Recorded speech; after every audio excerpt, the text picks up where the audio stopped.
Movie के start में सुनियो सभी को बता रहा होता है कि एशियन टाइम में 7 अजूबे थे, जिसमें इजिप्ट पिरामिड भी एक है और वहाँ के पुराने लोगों ने उसमें बहुत सारे खजाने और एशियन चीज़ें छुपा कर रखे हैं, जिसमें टूटेन खामुन का मास्क भी शामिल है। ये सब सुनने के बाद नोबिता काफ़ी एक्साइटेड हो जाता है। सुनियो बताता है वो खजाना आज भी उस पिरामिड के अंदर कहीं छिपा हुआ है। इसके बाद नोबिता हर समय इजिप्ट के बारे में सोच रहा होता है। वो मार्केट से डोरेमोन के लिए डोरा केक खरीदता है, पर उसे समझ नहीं आता कि उसने डोरा केक क्यों खरीदा। फिर नोबिता घर आता है और अपने गार्डन के घासों को साफ करने लगता है। उसे फिर समझ नहीं आता कि वो ऐसा क्यों कर रहा है। वो रुकने का ट्राई करता है पर रुक नहीं पाता।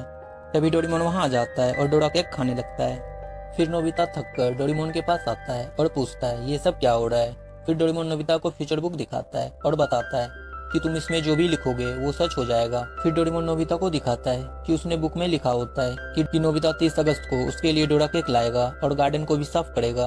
ये सुनकर नोबिता सारी बातें समझ जाता है और डोरेमोन पर काफी गुस्सा करता है। फिर नोबिता डोरेमोन को इजिप्ट के खजाने के बारे में बताता है और उसे खोजने की बात करता है, लेकिन डोरेमोन उसे पहले अपना होमवर्क पूरा करने को कहता है, जिस पर नोबिता फ्यूचर बुक की मदद से होमवर्क कंप्लीट कर लेता है। फिर दोनों एनीवे डोर की मदद से इजिप्ट पहुंच जाते हैं और नोबिता वहां तीनों पिरामिड देखकर काफी खुश होता है। पर वहां पिरामिड के सामने टूरिस्टों की काफी भीड़ थी, इसलिए वो दोनों पिरामिड के पीछे वाले एरिया में जाते हैं जहाँ कोई नहीं था। फिर डोरेमोन खजाना ढूंढने के लिए डिटेक्टर मशीन निकालता है और मशीन ऑन करते ही वो खजाने का सिग्नल देने लगता है और नोबिता बहुत खुश होता है। जिसके बाद डोरेमोन सोयल एक्सट्रैक्शन मशीन निकालता है और उन्हें वहां जमीन के अंदर एक किला नजर आता है, जिसे देखकर डोरेमोन काफी हैरान होता है और कहता है कि ये तो एक महान खोज है। फिर नोबिता डोरेमोन को ग्राउंड डिगर से जमीन खोदने को कहता है, पर डोरेमोन उसे आर्कोलॉजिस्ट की तरह खोजना चाहता है। पर धीरे धीरे काम होने की वजह से नोबिता काफी बोर हो जाता है। फिर नोबिता कहता है कि क्यों ना हम उस समय में जाकर खजाना ढूंढें जिस समय ये अंडरग्राउंड किला बना था। जिसके बाद दोनों टाइम बेल्ट की मदद से 1000 BC पास्ट में चले जाते हैं, जहां उन्हें वो किला मिल जाता है। जिसके बाद दोनों पासिंग थ्रू रिंग की मदद से किले के अंदर चले जाते हैं, जहां किले की दीवारों पर बहुत सारे इजिप्शियन पेंटिंग बने होते हैं, जिसे देखकर वो काफी हैरान होते हैं। इसके बाद डोरेमोन लिविंग लाइक गैजेट की मदद से वहां की एक पेंटिंग को जिंदा कर देता है और उससे खजाने का रास्ता पूछता है, जिस पर वो पेंटिंग उन्हें एक दीवार की ओर इशारा करती है। फिर डोरेमोन उसे फिर से पेंटिंग बनाकर दीवार के उस पार चला जाता है। वहां उन्हें एक ताबूत मिलता है। ताबूत वाले कमरे में एक और दरवाजा होता है, जिसके पार जाने पर उन्हें बहुत सारे खजाने मिलते हैं और वो दोनों खजाना देखकर काफी खुश होते हैं। तभी उन्हें वहां किसी की आवाज आती है और वो दोनों काफी डर जाते हैं। इसी बीच नोबिता का फ्यूचर बुक वहीं गिर जाता है, लेकिन जब वो देखते हैं तो वहां एक इजिप्शियन बच्चा बेहोश पड़ा होता है। नोबिता को उसके पास से एक गोल्डन बेच मिलता है। इसके बाद वो दोनों बच्चे को वहां से निकालकर अपने साथ ले जाते हैं। फिर कुछ समय बाद हमें वहां 3 आदमियों को दिखाया जाता है, जो एक खुफिया रास्ते से होकर उस किले में घुस जाते हैं और हमें यहाँ पता चलता है कि उन्होंने ही उस बच्चे को यहाँ कैद कर रखा था, लेकिन उन्हें वो बच्चा नहीं मिलता। तभी वहां से जाते समय उन्हें नोबिता की फ्यूचर डायरी मिलती है, जिसे लेकर वो अपने लीडर वेरू एबू को दे देते हैं। वेरू एबू उन दोनों को उस बच्चे को ढूंढकर मारने का हुक्म देता है। दूसरी तरफ हमें उस बच्चे को दिखाया जाता है जिसे नोबिता अपने घर पर लाया होता है। तभी उसे होश आ जाता है और वो अपना गोल्डन बेच उठाकर नोबिता और डोरेमोन पर हमला कर देता है, लेकिन कमजोरी की वजह से वो नीचे गिर जाता है। फिर उसकी बात समझने के लिए डोरेमोन उसे ट्रांसलेशन जेली खाने को देता है, जिससे उन्हें पता चलता है कि वो बहुत भूखा है। इसलिए नोबिता उसे अपने घर में बने कड़ी राइस खाने को देता है। खाने के बाद वो बच्चा उन्हें थैंक्स बोलता है और बताता है कि वो इजिप्ट का प्रिंस नेमुसेंसु है और उसके पिता के जाने के बाद वो वहाँ का किंग बनने वाला था, लेकिन वेरू एबू उसे मारकर खुद किंग बनना चाहता है। तभी वहाँ नोबिता की मॉम आ जाती है और नेमुसेंसु को देखकर काफी हैरान होती है, लेकिन नेमुसेंसु मॉम को इजिप्शियन गॉडेस समझने लगता है और नोबिता की मॉम हंसते हुए वहाँ से चली जाती है। फिर वो नोबिता और डोरेमोन को भी गॉड मानने लगता है, इसलिए नेमुसेंसु अपने देश को बचाने के लिए उनकी हेल्प मांगता है। फिर नोबिता उसे अपने दोस्तों के पास लेकर जाता है और नेमुसेंसु की हेल्प के लिए रिक्वेस्ट करता है। सुनियो को जब पता चलता है कि वो इजिप्ट का किंग है, तो खजाने के लालच में सुनियो और डिजान उसकी मदद के लिए राजी हो जाते हैं। जिसके बाद सभी एनिवेडोर की मदद से इजिप्ट पहुंच जाते हैं और टाइम बेल्ट की मदद से 1000 BC पास्ट में जाने लगते हैं कि तभी नोबिता को वहां 4 पिरामिड नजर आता है। सभी 1000 BC पास्ट में पहुंच जाते हैं। फिर नोबिता कहता है कि यहाँ 4 पिरामिड थे, लेकिन सभी को वहाँ 3 पिरामिड ही नजर आते हैं। जिस पर सुनियो कहता है कि नोबिता दिन में भी सपने देख रहा है और नोबिता को अपने बात पर यकीन था।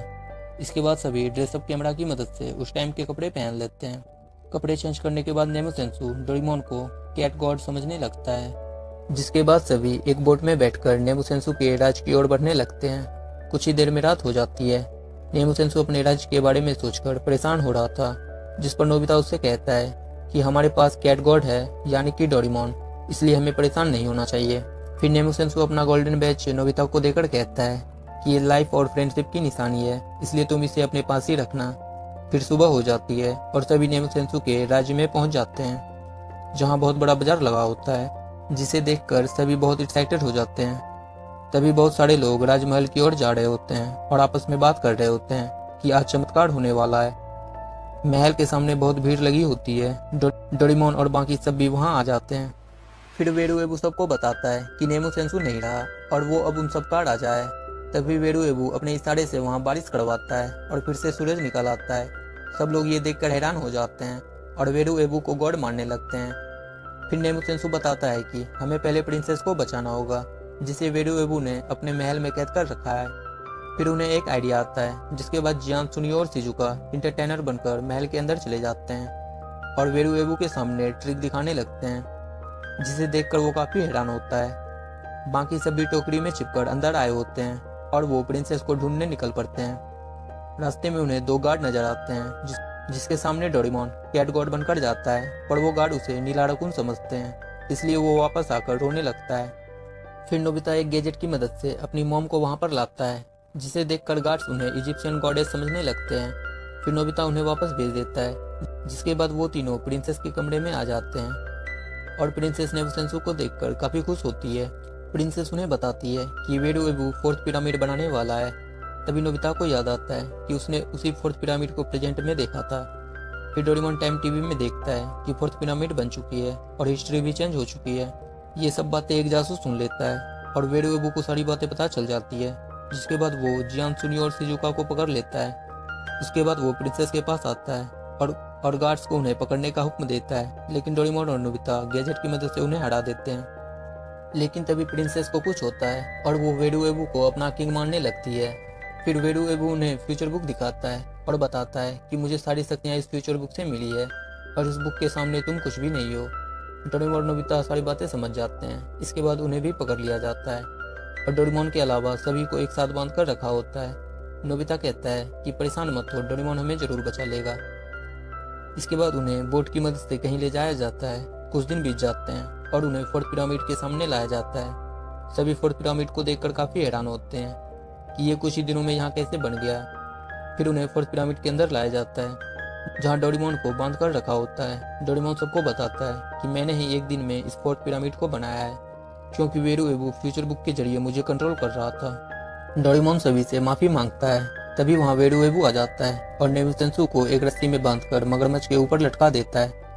फिर वो प्रिंसेस को रस्सी काटने का हुक्म देता है कि तभी जियान आग की मदद से अपनी रस्सी खोल लेता है और अपनी बीन बजाने लगता है, जिससे वो मैजिकल रोप आकर गार्ड को हिट करती है और उसे दूर फेंक देती है।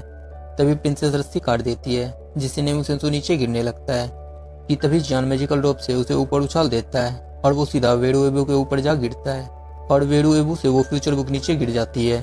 तभी नोबिता एयरगन से उस बुक को आग में गिरा देता है, जिससे उस बुक की सारी पावर खत्म हो जाती है। प्रिंसेस भी होश में आ जाती है।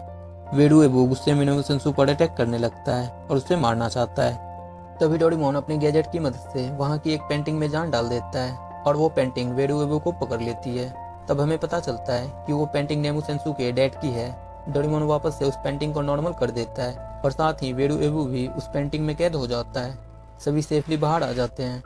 फिर Doraemon break the mountain sprinkle से उस 4th पिरामिड को तोड़ देता है और सभी चीजें नॉर्मल हो जाती है। नेमुसेंसु को वहां का किंग बना दिया जाता है, जिसके बाद सभी एक दूसरे को गुड बाय बोलते हैं और टाइम बेल्ट की मदद से डोरेमोन और बाकी सब वापस अपने टाइम में आ जाते हैं। सभी अपने अपने घर चले जाते हैं। नोबिता अपने समर होमवर्क को लेकर परेशान हो रहा होता है, क्योंकि फ्यूचर बुक जल चुकी थी। और इसी के साथ इस मूवी की हैप्पी एंडिंग हो जाती है। मूवी का कौन सा पार्ट आपको अच्छा लगा कमेंट कर जरूर बताएं और हमारे चैनल को सब्सक्राइब जरूर कर लें और मिलते हैं आपसे एक नए वीडियो में।